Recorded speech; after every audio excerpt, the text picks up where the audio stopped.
Good evening, folks. This is the Factivist Project here, and we are talking about the Factivist Report for Sunday, the 27th of February. This is our final show for February. It's a short month. And we are going to talk tonight about, I don't know, guns, violence, hate, whatever. We will not talk in detail tonight about the convoy. Sarah and I are planning on a separate video to get you guys up to date. We feel like if we did it at the end, we wouldn't be able to do a significant update, and it would just make this video way too long. So we are going to do a separate video sometime, hopefully tomorrow, and we'll post it on Tuesday. So right now, I'm going to turn this over to Dave, who's going to talk about guns for kids and other fun things. Because, as you know, guns have always been fun, and the purpose of guns is to be fun and to teach you about safety. I don't know if I don't believe I've talked about my personal history, and I'll talk about it for a second. As you probably have heard, I do have a Southern accent from time to time, and that is because I am from the South, and nothing says South more than two things. And I am from Petersburg, Virginia, by the way. That's Siege of Petersburg, Civil War, all that happy crap. Nothing says the South more than guns and racism. So let's talk about the fun of guns, okay?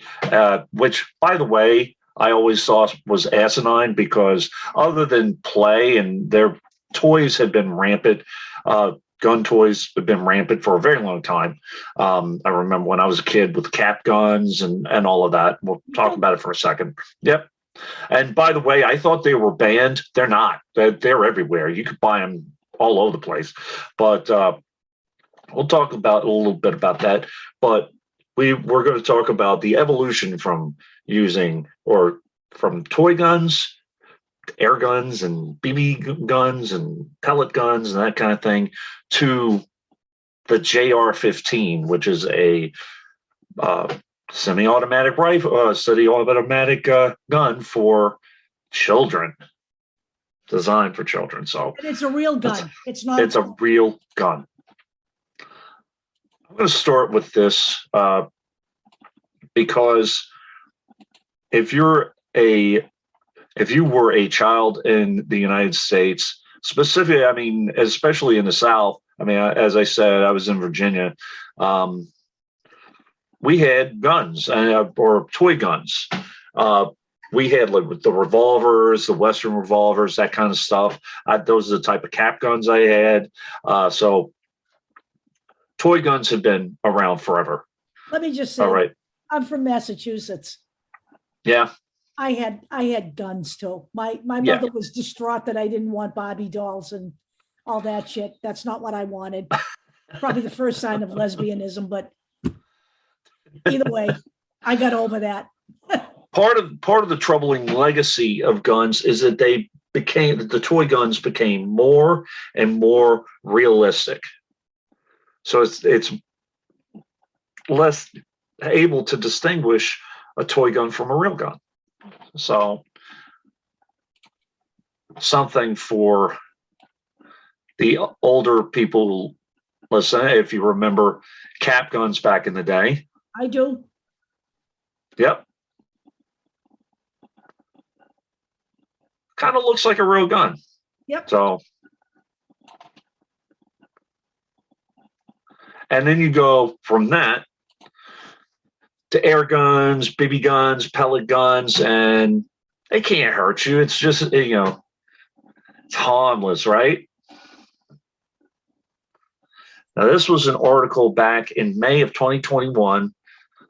This was a local Michigan station, News Channel 3, Andrew Feather, all right? Talks about West Michigan law enforcement's urging diligence following airgun accidents. Now, I'm not really going to go too far down into this other than show this chart. This is a national chart. BB and pellet gun related injuries, most of them to the eye. There were some deaths too. So, started 8,000, almost 9,000 in 2016, and it did decrease. But the reason I'm showing you this is that if pellet guns and air rifles and all of that kind of thing can cause damage, you damn well bet that even if the JR-15 is less powerful than an adult AR-15, it still can cause some damage and can still kill you. Unlike what the NRA is going to try to say, that it's not a hard-hitting gun. I'm going to get to that in a minute. So let me see. When you're done talking about this, I just want to talk a little bit about the way this is being marketed, okay? Oh, absolutely. Well, I was going to get to that in a minute. You go ahead. This is the logo. Go ahead if you want to talk about it. You know, I just have to say, probably one of the worst things that ever happened in America was when the pharmaceutical companies were allowed to advertise directly to consumers, okay? At one time, you could not do that. The only place a pharmaceutical company could advertise to, the only people they could advertise to were doctors and hospitals, all right? They lobbied and it opened up. Now you see nothing but pharmaceutical ads. You have people going into their doctors and asking for drugs, even if they don't have the fucking illness half the time. This to me is unconscionable. To be marketing with a pacifier in the mouth of the skull and crossbones with a rifle, whatever you want to call that thing in the eye.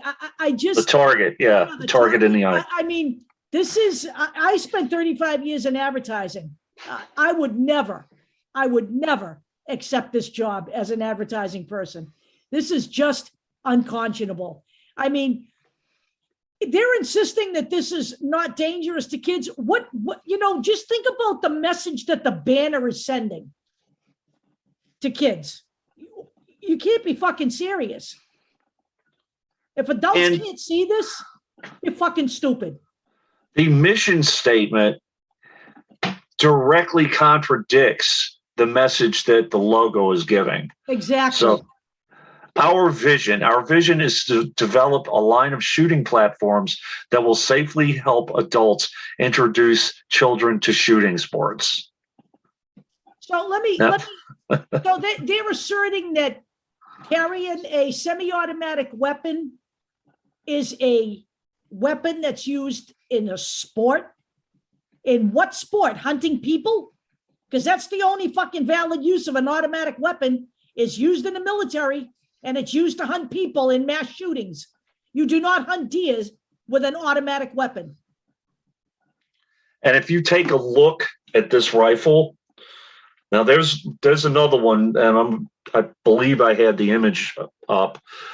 If you look at this doesn't necessarily look like an adult rifle. To me, this looks like a toy gun, all honesty. And underneath, you know, by the We1 Tactical, you see this black and white flag. Now, the owner of this company, We1 Tactical, his name is Eric Schmidt. I could find very, very little on Mr. Schmidt, other than he owned a tool and die company, and kind of incorporated that into this because his equipment was sold for making weapons parts.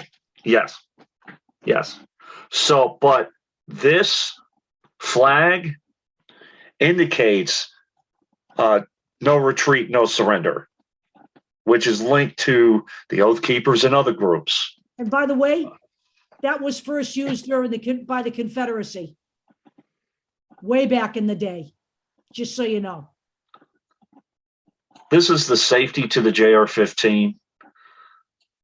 But if you take a look at the JR-15. Let me see if I can find. I know I had a picture up.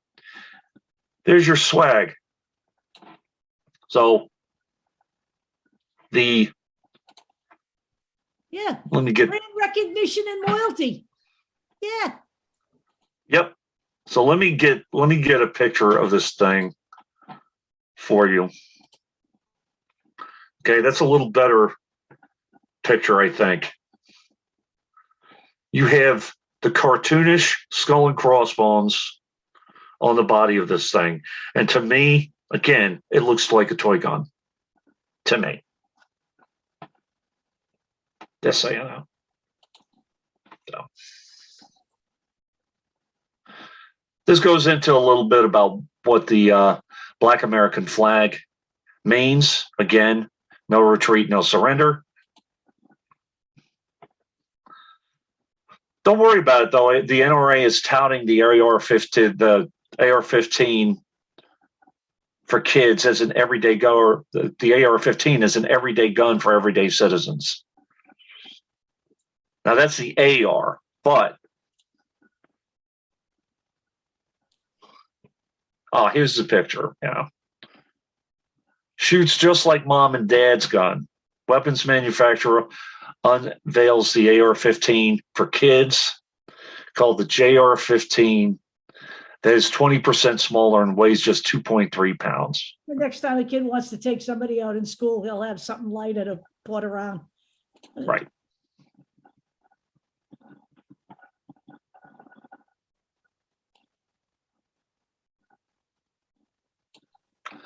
So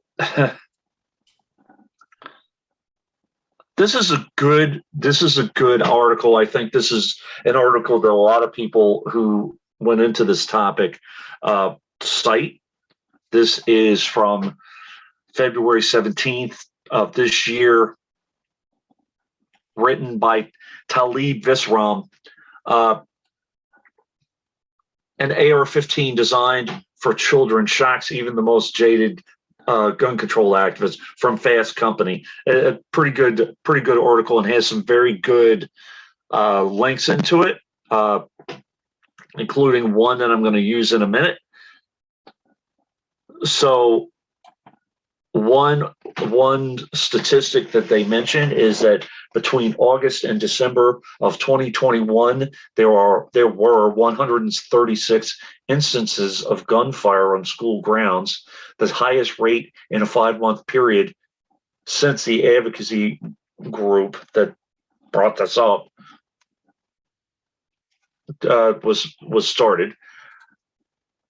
And Everytown for gun safety began, and by the way, we have quoted Everytown before, began tracking it in 2013.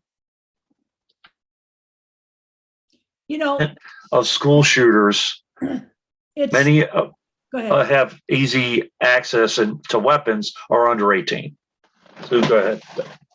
At one point, it was bad enough when you got a video game, like,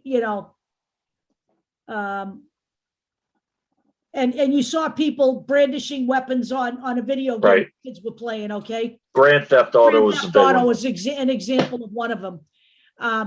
But it is really bad now when you are actually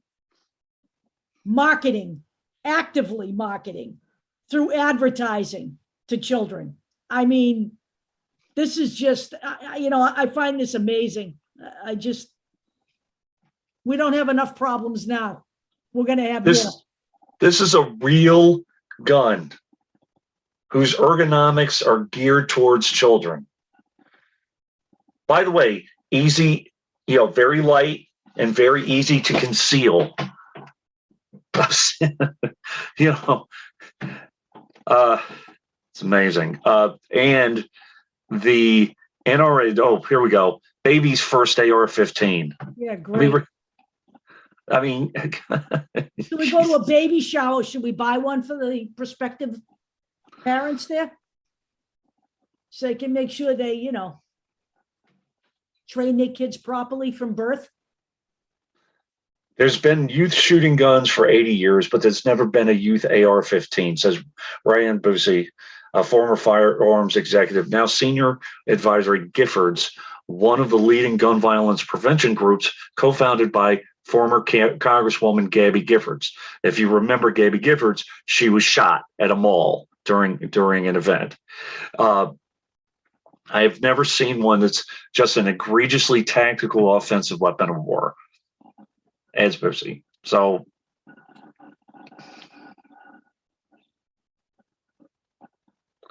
the JR-15 is a 22 caliber rifle, means that it takes bullets of a 22-inch diameter. 22 caliber rifles are common as starter rifles because their shots are slightly slower than the cartridges used in the AR-15 with lower recoil, less painful for little shoulders. Oh, poor baby. But, says Bruce, to tout a 22 as safe is a myth. The NRA brushes it off as never a hard hitter. It's still a semi-automatic rifle that most would consider an assault weapon. Believe me, you don't want to get shot with a 22. To say that they're non-lethal is a joke. And then they go into what Deb was talking about. And Deb was in advertising for a very long time. You cannot tell me that the gun aspect and the firing aspect and the target and shooting people isn't a draw when you have a skull and crossbones. Right. And you can, get yourself a glow in the dark baseball cap too while you're at it. Right. There's one person that I know of so far that has spoken against this, calling it vile, and that is Gavin Newsom, and he's right. Gun safety groups are also calling out the gun manufacturer. They just, by the way, California just tightened up their gun control. Right. Now, Deb did give me a couple articles. One was about a girl who tried to TikTok herself with a submachine gun and shot herself in the chest. That was in Mexico. And she was 15 years old. She killed herself on a TikTok. And then, because parents are so responsible, yeah. A 4-year-old in Utah opened fire on police officers after his father told him to during his arrest. And what was he getting arrested for? He was pissed off he got the wrong order. Right. At a McDonald's. You're going to be shitting me. Now imagine how much easier, this must be a really good advertising point, how much easier it will be to direct your child to shoot up a McDonald's if they have a JR-15.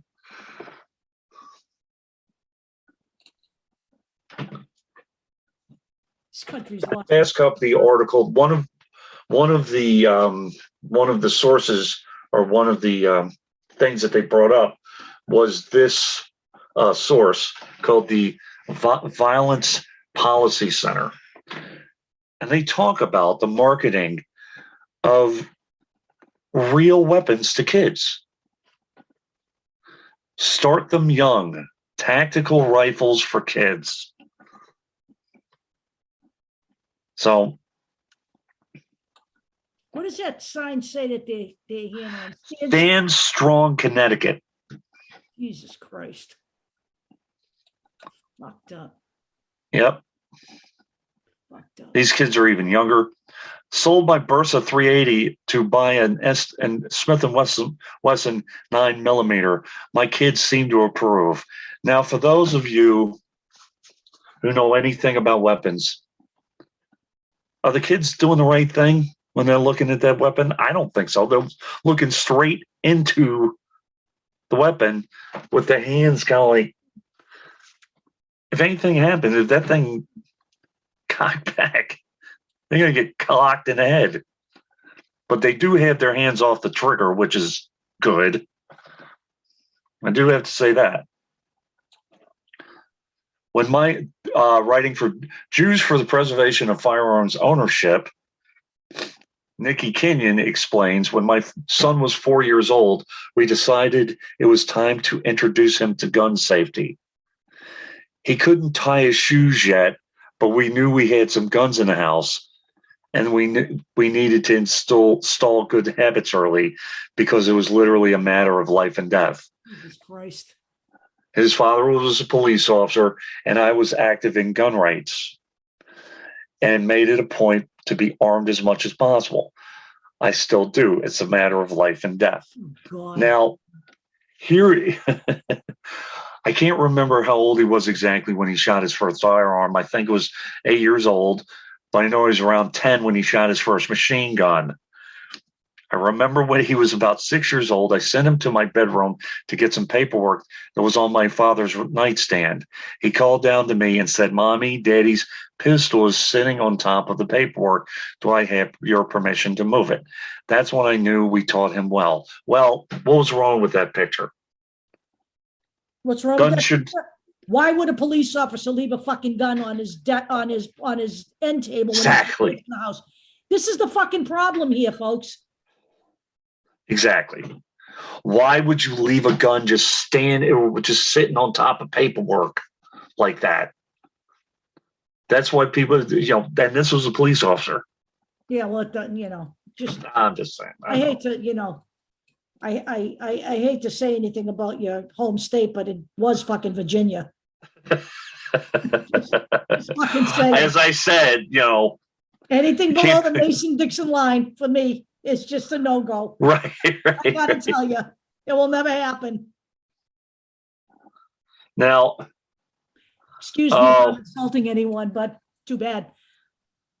I'm trying to remember where there was in this thing.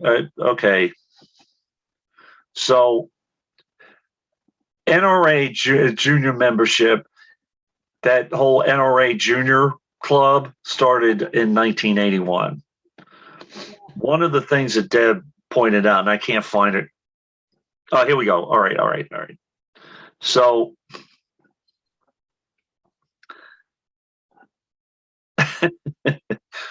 under kids, visitors are presented with two subsections, under 8 and 8 and up. Both include a section entitled guns. And then they go down, talking about why we're targeting the 6 to 12-year-old range and feel that the inclusion of the 1-inch spacer in the box, there will be a longer period that the child can use the rifle, potentially out to the 15-year-old.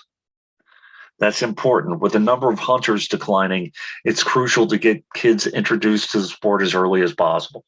Oh, of course. We must save the hunting industry. My fucking word. Let's give them an AR-15 or a JR-15.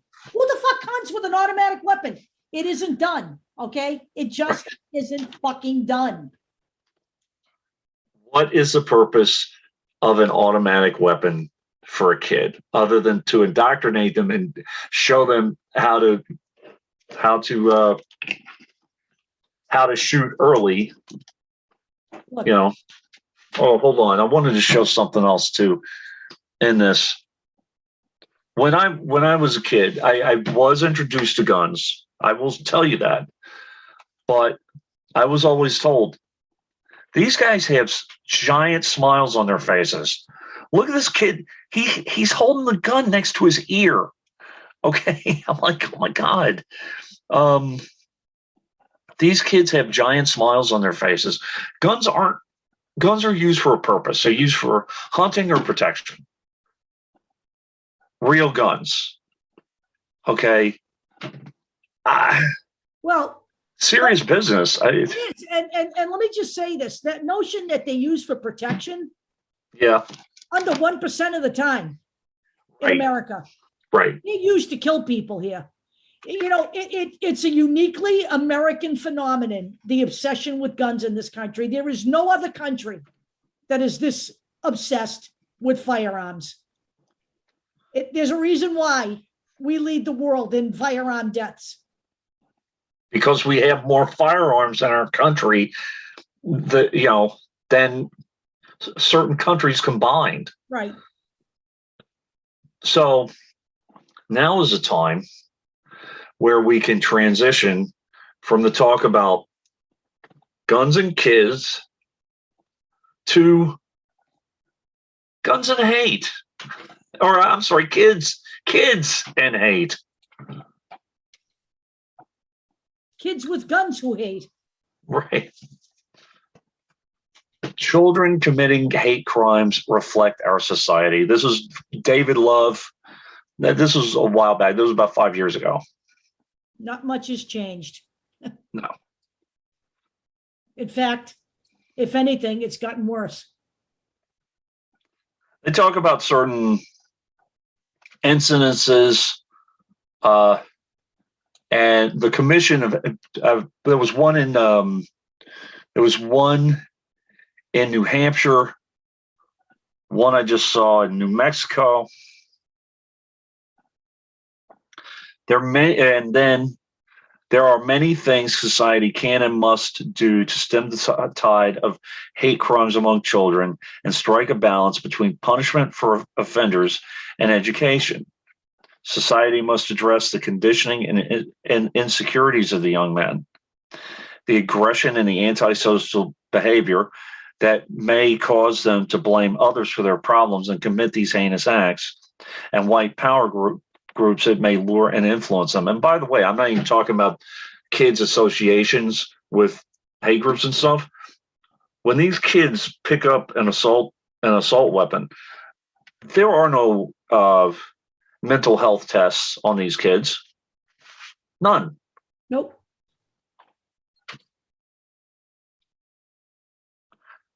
So then they talk about education and all of that. But, we wouldn't want to have education because then you might shame kids into thinking that they're a racist. Right. So here are some student crime statistics for very recently, 2021, 2022 data and demographics. So I'm not going to go through all of this, the table of contents. This is from,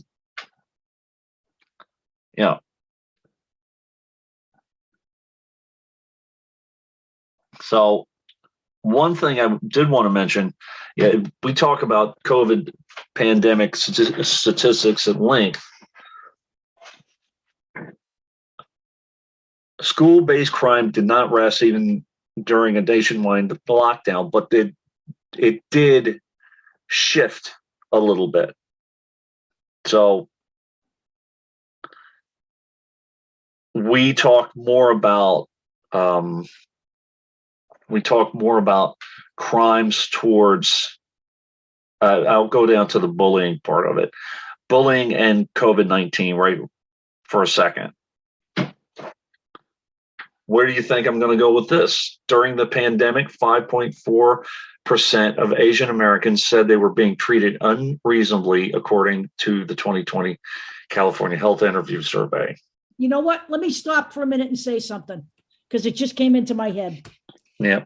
When this thing first started, okay, we were selling masks, right? Yes. And it was before we actually got a big shipment, okay? We got a small shipment. We were having trouble getting them. So we had like 8 or 10 masks left at one point. And a woman called up and asked if we had some. And we said, we do. We only have about 8 left. I said, we're not holding them for people. They got to stay on the shelf. People who come in looking for them, if they come in, they're going to buy them. We're not going to put any aside for anybody. We told people honestly when they were calling. Well, this lady showed up about 3 hours later and there was 1 mask left. So I'm at the register and she said, I want to know where all the masks went. I just looked at her and said, people bought them. And she said, I said, there were only 8 left to begin with. She goes, well, that lady in front of me, did she buy all of them? She's the one that brought the damn virus here to begin with. She was Asian, the customer who went out the door just before her. The woman didn't even buy a fucking mask, but that was it for me. I said to her, you need to get out of my store right now. I said, Right. I'm not selling you this mask. Right.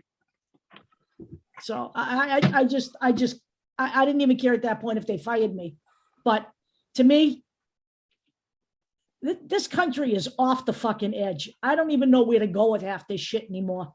Yep. It's stressing. It really is. Within California alone, around 264,000 Asian Americans had become victims of racism due to the pandemic. By the way, let me also say this so we can clear up another misnomer. There were 2 studies released today that have yet to be published, but they were released by, I believe it was the CDC, that pretty much put the nail in the coffin that this started in a lab in Wuhan. This started at a fish market in Wuhan. Right. Actually, have now the genetics that prove that it jumped to the first person sometime between, I believe, October and December of 2019 at that market. It's zoonotic. It is not created in a fucking lab. Right. By the way, 75% of all viruses are zoonotic. These are pretty good. These are pretty good statistics. One thing I will say that I took a look in here is that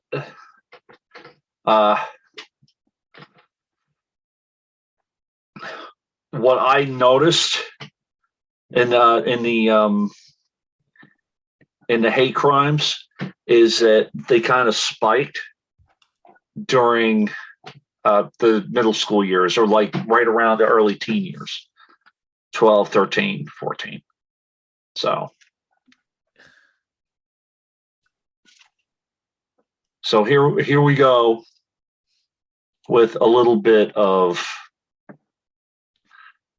not only the theatrics, but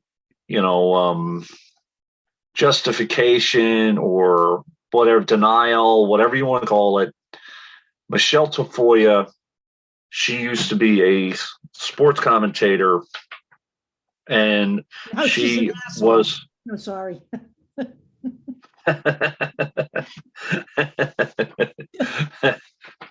But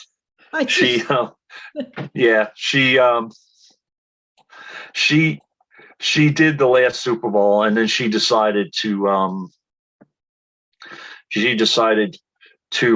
retire with her current job so she could be a right-wing pundit, I guess. But she spoke. So she could be a right-wing white nationalist fighting for right. She spoke on The View and basically said that white people have been treating black people well for ever since the Civil War. And I'm not going to read this whole thing. I'm really not. I guess we forgot all about the fact that the Confederate soldiers continued to hunt down black people and shoot them. We had, lynchings, sharecropping. Oh yeah, we've been real sports to the black man, haven't we? Jeez. Not only that, poor working conditions for Chinese, just mistreatment of all sorts of different nationalities, cultures, the Native Americans, African Americans, everybody. Not going to get too much into Whoopi getting upset and talk, but she was right. But my point is, when is the denial going to stop? It's not going to stop. Which is why we need. It's not going to stop. It's not going to stop as long as the GOP has governors in states where they're passing laws preventing this to be taught. It's never going to stop. In fact, it's only going to get worse here. This is nothing good is going to come of any of this if the GOP is put back in power. I promise you that. I know we've talked about critical race theory and that kind of stuff, but I'm going to talk about just very quickly just the crux of the arguments. And there are 2 good articles here, one by Scientific American, the pro teaching kids about racism and how to deal with racism. This is the editors of the Scientific American, the beginning of this month of this year, February 1st, 2022, teaching about racism is essential for education. And why? Because racism is a reality. It exists. And kids have to know how to deal with it. That's basically the crux of the whole article. Now, the argument against it is that we don't want kids to feel bad and to feel shame about things that they haven't done.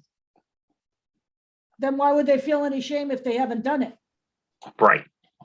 Because they're white. Yeah. We don't mind, Right. you know, when we're racist parents, we don't mind instilling that into our children, do we? We don't. We Right. don't mind any of that.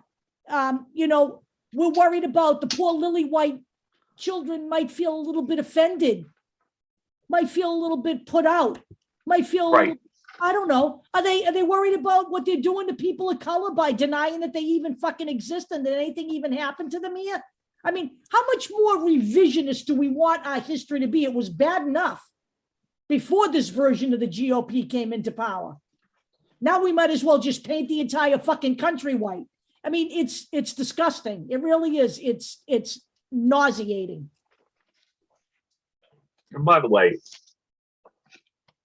parents and friends and whatever, I lived, as I said, in Petersburg, on the outskirts of Petersburg, Virginia. I didn't live in the city, but I lived off.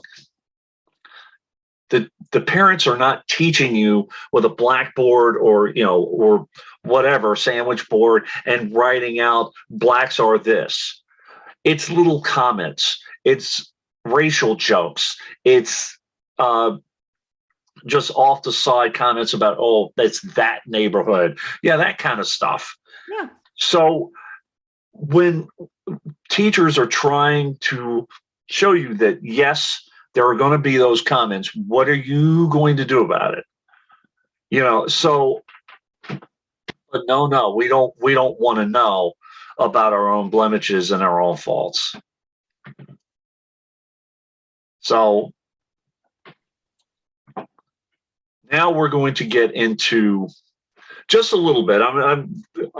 As Deb and Sarah said, they're going to really get into detail, but there's something in regards to the trucker convoy and all the protests and all of that. But there are a couple of things that bother me about it. Number one, the way the kids are being used as strategic fodder in this. Number two, the racism that people are denying exists in this trucker movement.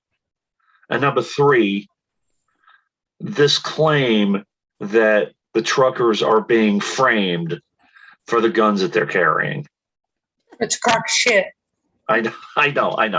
So we're going to get into the, there are some articles on this, a lot of stuff from Canada, because this is where it started.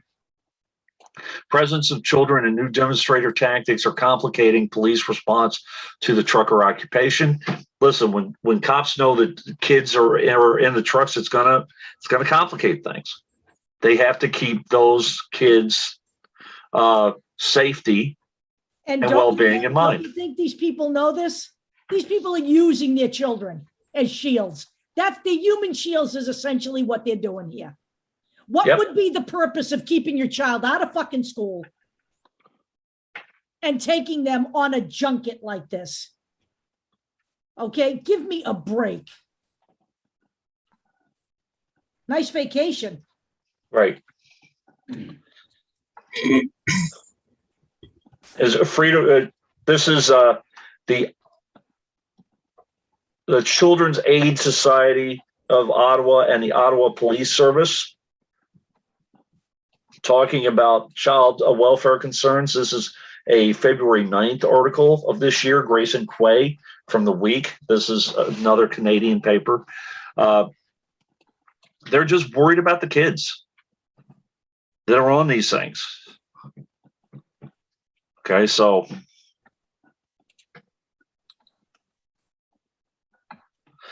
this idea that the left is painting this trucker convoy as a bunch of racists, the bottom line is that Yeah.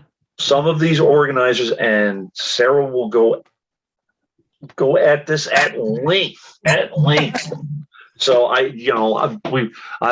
have to eat. I don't have 3 hours tonight, but some trucker convoy organizers have histories of white nationalism and racism. And by the way, Fact. they're also being funded by white nationalists and racists.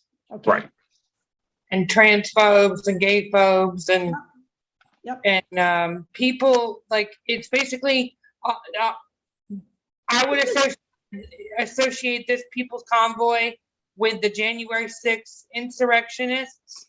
There's a major overlap. I would say it's almost 99.9% the same people and more. I want to give a shout out because this is Supporting Trump, yeah. and they want a return in their investment. They spent too much time, Right. This is actually a good article, and she also updated it 2 days later. Rachel Gilmore of Global News. So if you guys want to get just a basic idea of who we're talking about, take a closer look at this. Now, there's this narrative. Stop calling the truckers racist. Many Black Canadians support them. This happens to be a Black opinion writer for Newsweek, who Newsweek I have a tenuous relationship with anyway. They're all over the place. They're all over the map. His argument is that, well, Black Canadians support the racists, so they support them. Does he give you any statistics? No. No, of course not. They support. Let me backtrack. I said support the racists. Many Black Canadians support the truckers, therefore they cannot be racist. Okay, so this has already been debunked. What? Straw man. It's a straw man argument. Tomatoes, boo. It's a straw man argument, and I believe they mentioned David Buss in this one, or Buss. So. Anyway, it's like I can't be racist. My dog is Black. Like, my friends are Black, or my mom is Black. Or my stepdad's Black. Like, if you say and do racist things and you're racist, Now this was way more complicated than it needs to be. Right. This was a little while ago, February 14th. Gustav Kellendar, from Washington, he mentioned this. This is an independent article. Canadian police arrest 11 people with massive weapons cache at the Freedom Convoy protest. This did happen. What was their response? Debbie, you ready? Oh, it's fake. It's a setup. It's a setup. Everything's a setup. Crimea River. This is from the Daily Dot. Daily Dot every once in a while. Trucker protested. How on God's green earth could, even if you're going to plant guns in a convoy, 2,000 stolen guns. These guys must be blind. Come on. Here's my thought to add to the whole topic. They said roughly 50% of the people invested in the Canadian convoy was American, right? Yeah. What if that 50% is in our country doing it over here now?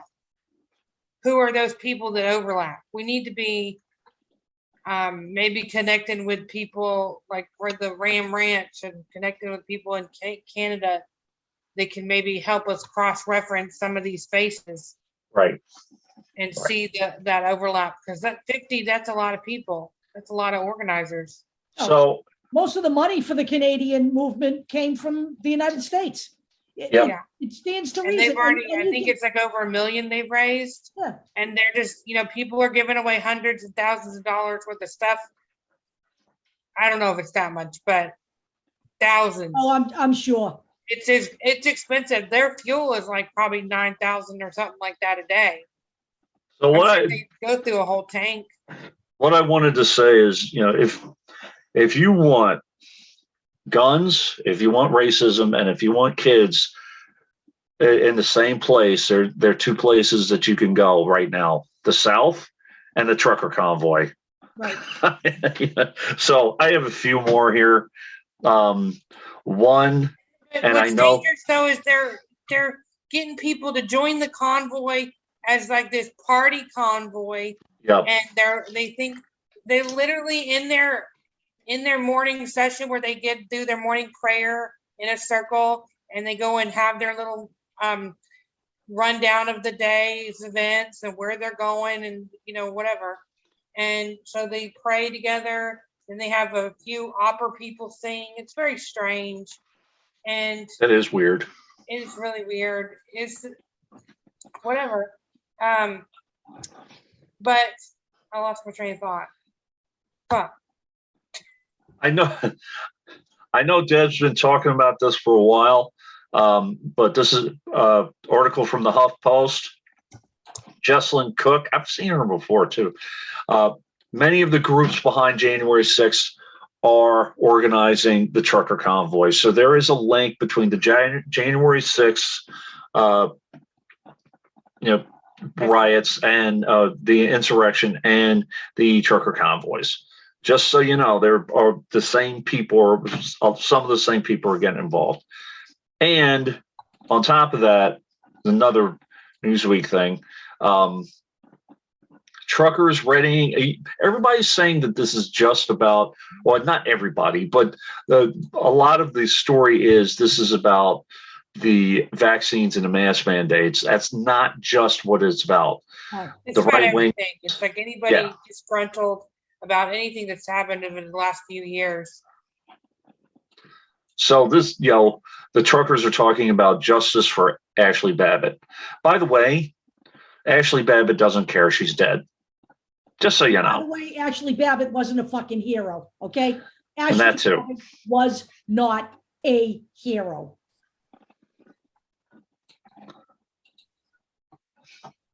So truckers planning an American take on the Canadian Freedom Convoy say their upcoming demonstration will demand justice for deceased Capitol rioter Ashley Babbitt, who, by the way, again, could not be part of the groups that she was touting to support also.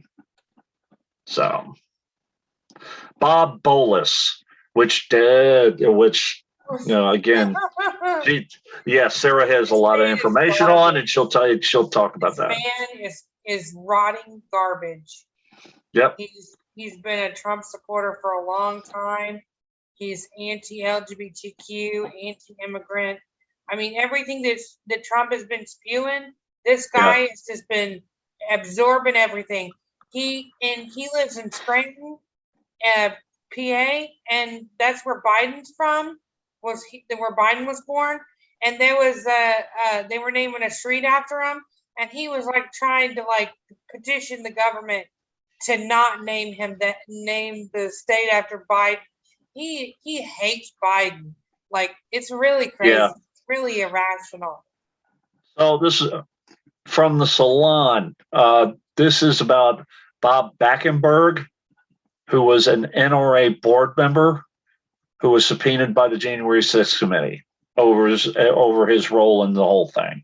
So this is by Brett Bachman, January 28th, 2022. I just wanted to mention that there was at least one high-ranking official within the NRA that was involved in January 6th. I have not seen anything in regards to the trucker convoy in the NRA yet, but if I do, I'll let you guys know.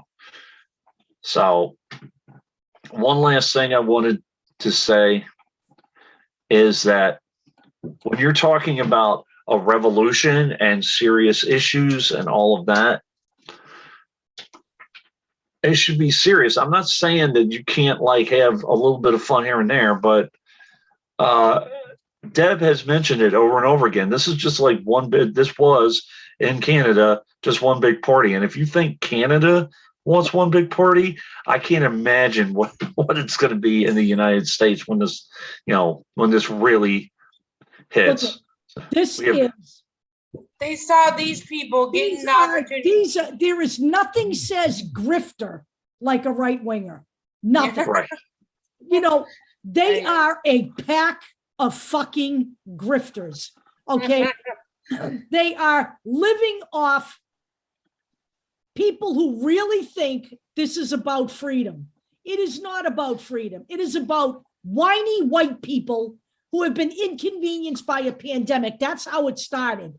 But now, the worst elements involved in January 6th and the worst elements on the right who don't believe in this country unless it's white nationalist have latched onto this thing. And nothing says grifter like the right wing. Fucking Donald Trump was a grifter, is a grifter. Okay? These people are grifting off people. And they have just done a survey of Canada. In Canada, and they asked the people what they thought. 2 out of 3 Canadians said that the trucker convoy did nothing to change the situation. Clearly, Justin Trudeau is still in power, and there are still mandates. This is classic grifting. Bouncy houses, track city, and barbecues. Here you go. Before I let this go, this is what we're talking about with the bouncy houses. When I think of bouncy castles, I see the big, plastic things with the balls in them. But this is what truckers. Okay, it's hay bales. Okay, it's hay bales. Now, here's one of the worst parts of this. The kids are being used. Here's your bouncy houses right there. Well, the right, they utilize their children in their political views. The religious right, they have used their children outside of Planned Parenthoods for decades. They have. You're right. They've done it with absolutely no shame because they feel that it's their moral, duty, their God-given duty to save the world, from atheism. And before. There's I keep on associated with the Freedom Convoy that are directly involved in anti-choice protesting, and they heckle Democrats and like those live streams saying that Democrats and liberals are a cancer and they want to eradicate that cancer. Right. And they don't care. They're just that's a death threat. Yeah, in my opinion, it's a vague one. Anybody who believes that this is about freedom, it's only about freedom if you're white. All right. It is not freedom for all. It is not. Nobody on the right is talking about freedom for any of us. Okay. Nobody. And by the way, this is 3 white people saying this. If they can get freedom. I'm gay. Okay. Yeah. I'm gay. All right. I'm a female. Yeah. I'm not part of their freedom. I'm not in their freedom category. I already know this. You're disqualified, Deb. You're disqualified. I'm not stupid. I've been here for a long time, okay? And I've been following these people since the 80s. And they have only gotten stronger and more brazen. And I said they would, and they did. If everybody ignores them and pretends they're not here, all they needed was Donald Trump. That's all they needed was 4 years under him. Right. And they are good to go now. I have to say this. Okay. First off, for any of those who said, hey, I wanted to hear about Putin and Russia and the Ukraine and all of that, Deb has been talking about it over this past week. So you take a look at her streams or whatever. There's a video last night. There was a video yesterday done. It's up. And the one thing I will say is for anyone who is trying to moralize all this stuff or demonize one side or the other or say that Biden isn't doing enough, look at yourselves. They're Just trying look to at yourselves. blame Biden for it all. Like, it's just fucking loony. But look at yourselves. We have the way kids are being treated in America. We have racism in America and the glorification of guns in America. Those are only three things. And, how are we trying to change our own country and do the right thing? Okay. And treat other people. If you're not treating other people right, if you're calling people slurs, whatever, or being rude to them or whatever, what right do you have to say anything about any other situation in the world? You're a fucking hypocrite. Okay. Now, Putin is dangerous. I will say that Putin is dangerous. He has already threatened 2 more countries that are talking about going into NATO. They have every right to join NATO if they want. I believe it was Sweden and the Netherlands. I know it was Sweden. I think it was Norway. So, Norway, Sweden and Norway, I sorry. I think. But the point being, any country that wants to join NATO has a right to, or at least apply. That's what freedom's all about. Am I right? Yeah, it is. Let me also just say this. White nationalist America loves Vladimir Putin. Yep. White nationalist Christian America loves him even more. Donald Trump went on CPAC last night and praised Putin. He went to the Conservative Political Action Conference and praised Putin. Okay. There are other politicians in the GOP praising Putin. All of this is interconnected. Okay. All of these people are the same people who would do the same shit here if their name was Vladimir Putin. I'm telling you right now, anybody who thinks this shit can't happen here needs to wake the fuck up.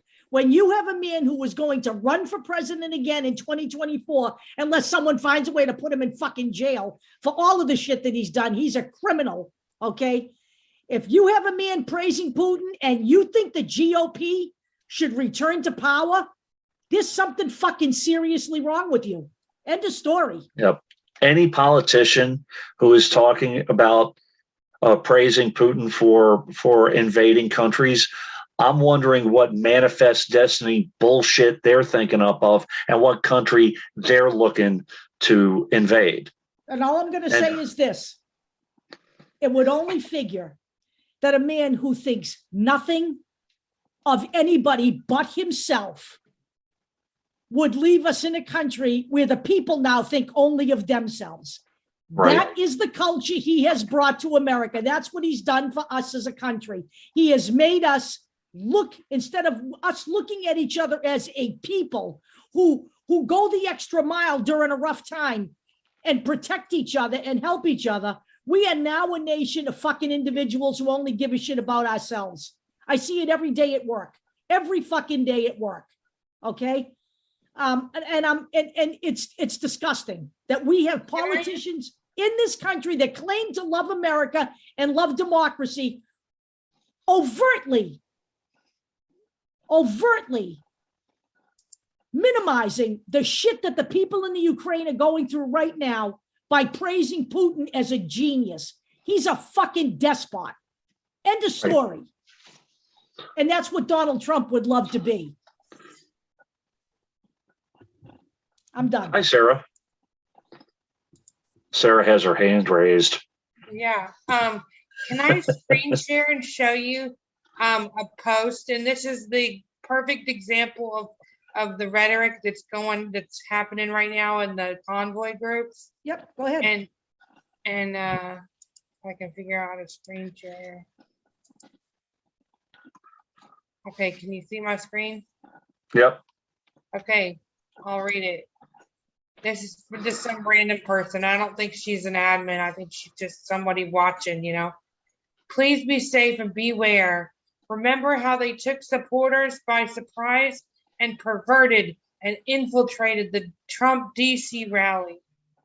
And the fact that she's calling it a Trump DC rally and not calling it January 6th or calling it the insurrection, the fact that she still considers everything that happened to be just a rally. Right. I'm sure they have something just as bad in store for the freedom truckers. Biden made a call to Trudeau and the hammer came down on Canada's peaceful protesters. I mean, they want to be oppressed so bad.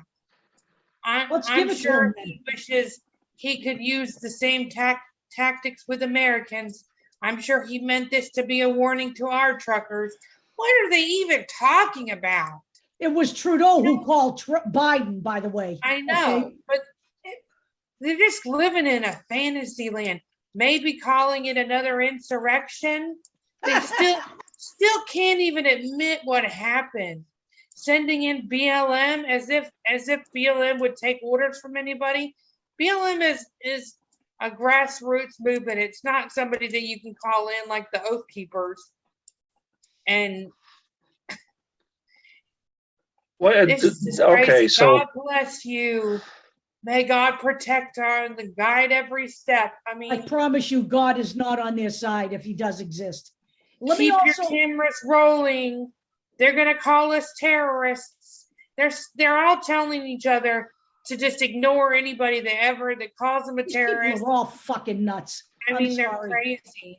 it sounds This is it sounds like this lady thinks that Antifa and BLM are on Biden's speed dial. It's like, oh, I'm going to call Antifa. This is a good time to mention how this. little they know about the black This is a good time to community mention anyway. this. There was a protest that was supposed to take place in Portland. Yeah. Oh, right. Okay. Some guy came out of his house with a gun and started screaming at these people. One of them, a 60-year-old woman with a cane, who was actually helping with the logistics of the protest. She wasn't even involved in the protest yet. Okay. He came out with a gun. He started yelling about Antifa and BLM. He literally shot this 60-year-old woman in the head and killed her instantly and wounded 5 other people.